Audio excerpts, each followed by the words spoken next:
Good evening, I'm Ken Bell.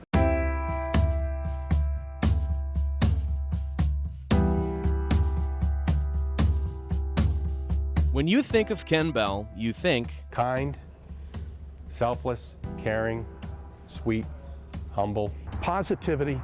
I think of his generosity. Perennial optimism. Classy. Hardworking, dedicated, committed, loyal. these are the qualities that have carried Ken through 48 years in the business, beginning back home in Colorado and bringing him to Rhode Island in 1977 when he made a stop at WJAR.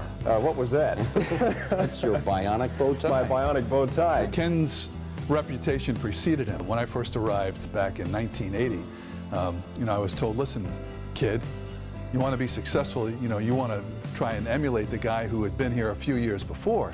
That guy was Ken Bell. Ken went away to Milwaukee for a few years until landing back in Rhodey in 1982 and becoming sports director at Channel 6. Being forced to watch tonight's Celts-Nets game was close to cruel and unusual punishment. It's just extraordinary, and he's been that way from the very beginning. From there, you and I have seen the journey. Ken Bell followed it all throughout the last 35 years. So what's made Ken's journey so special? Winning teams come and winning teams go, but individual stories last, and that's a big thing about Ken. He likes those individual stories, we both do, that can touch people, and those are the ones that people remember. Local sports. That's what Ken Bell's legacy has become. Just taking the court is the important thing. I thought it was the coolest thing if he did your highlights, and I played soccer in high school, so whenever he did a South Kingstown game, I'd turn on Channel 6 to see if he'd call my name or one of my teammates' names for one of our goals. With 4 outstanding Rhode Island title games played today. And no matter the circumstances, Ken Bell's sports coverage needed to be top-notch. How about this?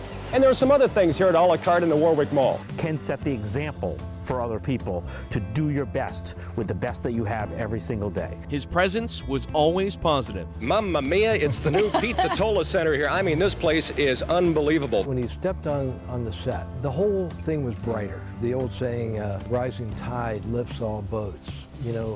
Ken rising to the set lifts all anchors. And that's tonight's Bell's bloopers. Thank you. Okay. Ken Bell's good nature never wavered, even in the later years when more was put on his shoulders. You think about this guy, when he started, people were recording on tapes the size of notebooks, and now we record on discs the size of pennies, and it never fazed him whatsoever.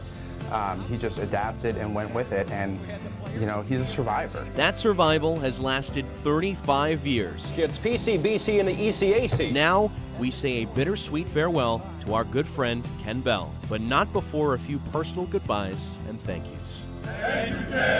Thank you, Ken. Thank you, Ken. Thank you, Ken. Thank you, Ken. Thank you, Ken. Thanks, Ken. Thank you, Ken. Thanks, Ken. Thanks, Ken. Thank you, Ken. Thank you, Ken. Thank you, Ken, so much. Thanks, Ken. Thank you, Ken. Thank you, Ken. Thank you, Ken. Thanks, Ken. Thank you, Ken. Thanks, Ken Bell. Thank you, Ken. Thank you, Ken Bell. We love you, we'll miss you dearly, and good luck in retirement.